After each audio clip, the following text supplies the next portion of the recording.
All right, looking at section 8.7, approximating integration here. Normally we integrate, we test our bounds, and we have our function evaluated, or our integral evaluated.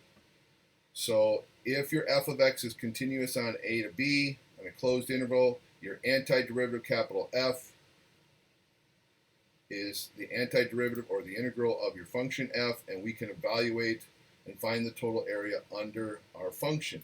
But if an antiderivative or integral capital F can't be found, or your function is determined by collected data, we can use approximation techniques to estimate definite integrals. These techniques, we have the Riemann sums using the left endpoint, right endpoints, and midpoints. We also have the trapezoidal rule and Simpson's rule. So a lot of our formulas are created using our Riemann sums, but again, the concept here is your rectangles go to infinity, and then we created some of our integration formulas. So our left endpoints, let's say we had 4 rectangles representing the area under this curve. The upper left-hand corners of those rectangles, where they touch the function f of x, represents the height. And you have your constant width of each rectangle are the same. We can take the height times the width of each rectangle, add them all together, and you would find an approximation. This would be called capital L sub n, n representing the number of rectangles you're going to use for your approximation. Your upper right endpoint approximation, now we're looking at these points in the upper right-hand corner of your rectangles.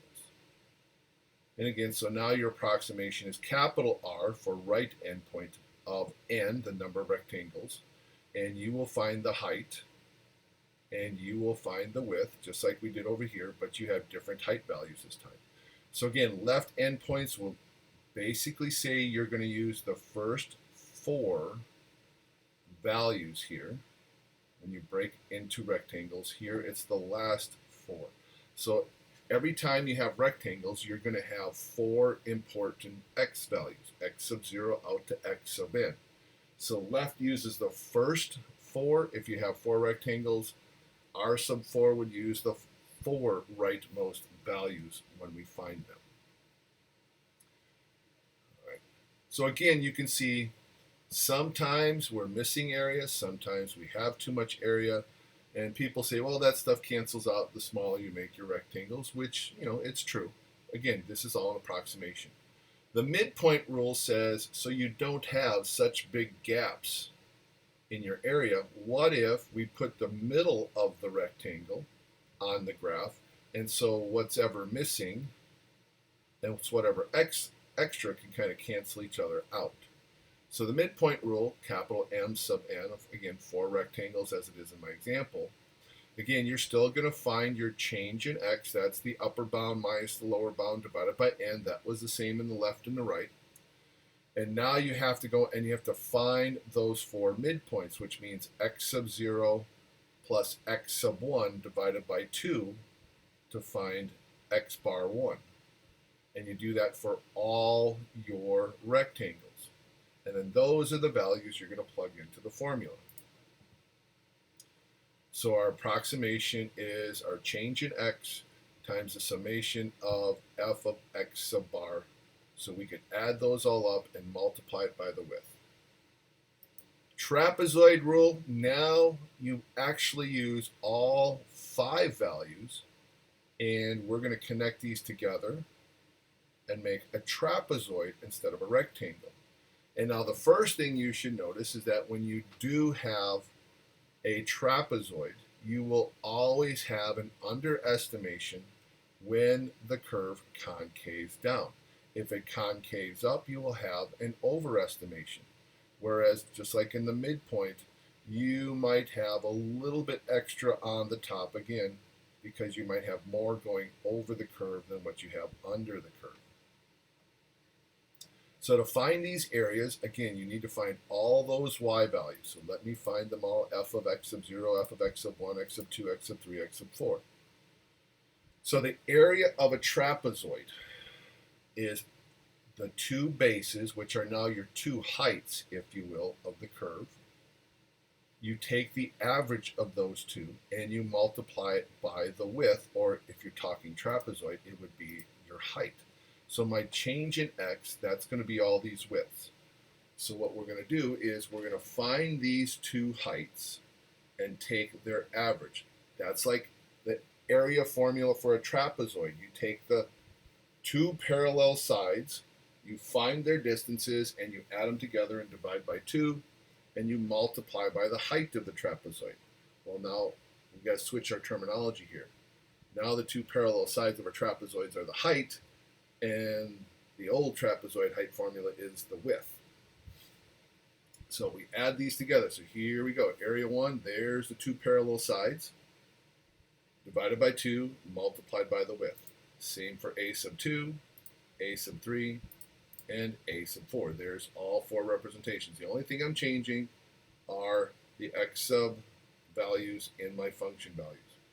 So if I add up all 4 of these are all going to stay the same. However, see these 2's in the denominator? I'm going to factor that out and put it next to the n. And then I'm going to factor this fraction out of everything. And I'm going to get b minus a over 2n is the GCF of every single term. And then there's f of x sub 0, and then there's 2 f of x sub 1s, 2 f of x sub 2s, 2 f of x sub 3s, and only 1 f of x sub 4. So in this formula, no matter how many rectangles you put, the first and last are never multiplied by 2. Everything else in the middle will be multiplied by 2. And that's our trapezoid rule. So example 1, we're going to approximate the area from 0 to 2 of 1 over 1 plus x to the 6 dx using n equals 8. We're going to do the midpoint and the trapezoid rule. So you will probably see in WebAssign where you have to fill in these values with everything you have. So what I would do, this is all calculator, and I'll do screenshots and I'll put an extra video on Canvas with the calculator so you can see all the buttons I'm pushing. So you need to have your i's, your x sub i's, your x bar sub I, your f of x bar sub I, and f of x sub I. The bars, those are your midpoints. The x sub i's, that's your trapezoid. So our i's, we're going to fill in all our numbers here. So to fill these in here, you got to find your change in x. So 2, that's the b, minus the 0, over 8, 1/4. So our i's will be 0, 1, 2, 3, 4, 5, 6, 7, 8. Always one extra than the n value because we start counting at 0. All right, so for x sub I, we start at 0. Then for x sub I, for 1, I should say x sub 0 is 0. X sub 1 is 1/4. And I would like to make a correction here, so don't put in 1/2, put in 2/4. Keep these all in denominators of 4. Even for the 1, call that 4 over 4. All the way down. 5 over 4, 6 over 4, 7 over 4, 8 over 4. Because what we need to do for the midpoint rules, you have to add these two together. So you might as well keep the denominators the same. So 0 plus 1/4 is 1/4 times 1/2 is 1/8. 1/4 plus 2/4 would be 3/4 times 1/2 gives us 3/8. 2/4 plus 3/4 is 5/4 times 1/2 is 5/8, and hopefully you see the pattern.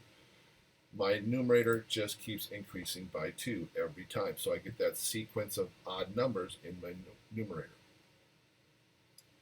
So what I'm going to do is I'm going to let the calculator create all my values for the midpoints. So we're going to fill these in. I am not going to take 1/8 and plug it in for x each and every time. Plug that in, crunch the numbers, plug that in. So go to your table setup. That is second window. Change the startup value to 0.125, which is 1 divided by 8. That's where we're starting. And then we want to count by 1/4. 1 divided by 4. Make sure those are on auto. Then hit second graph, and it creates the tables of values for you. And again, make sure you put your cursor on the table because, as you can tell, this is a rounded value. So I fill everything in. There we go. Now, the next thing we have to do is we have to find the sum. Now, like I said, WebAssign, they're going to ask for all these. They'll have text boxes. You got to fill these in. I apologize for that. I didn't ask them to do that. And we're not going to add these all up individually. We're going to use your summation symbol. You find this under the math button. And again, I'll show you that in the other video for math help.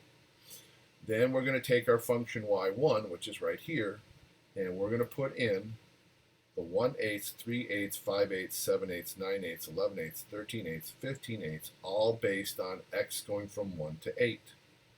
So inside here, 2x minus 1, when x goes from 1 to 8, will create your sequence of odd numbers. So just to double check, 2 times 1 is 2, minus 1 is 1. When x is 2, 2 times 2 is 4, minus 1 is 3. When x is 3, 2 times 3 is 6, minus 1 is 5. So it's going to give you all those fractions. So it's going to find all these again and add them up for you and give you that value. All right, now let's fill in the trapezoid.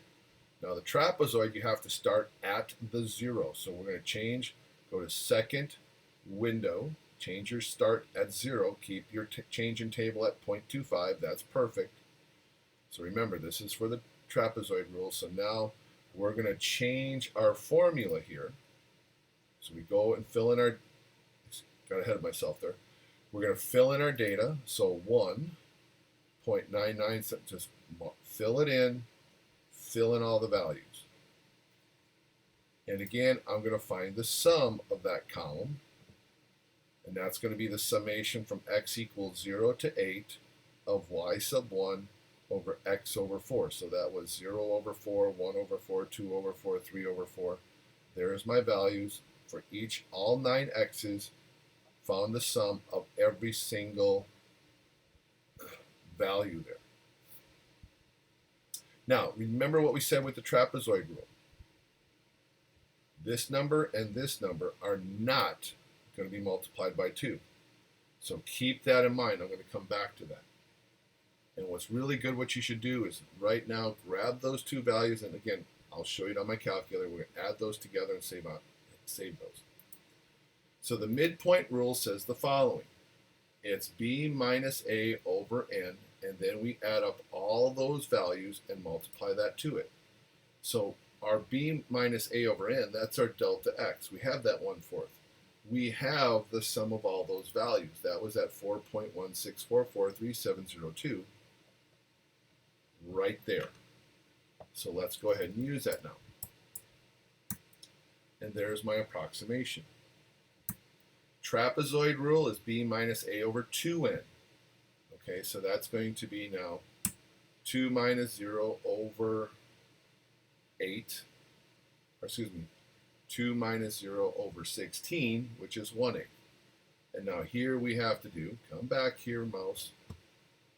This value was all of those added together, but none were multiplied by 2. So if I multiply it by 2, I get this value. But I wasn't supposed to multiply this and this by 2. So this is where I'm going to subtract 1.0153846,154. The 1 was this value, and the 0.0153846,154 was this value. So I doubled it, but now I subtract it off. There's this value, and now we can multiply that by 1/8, and there's my approximation.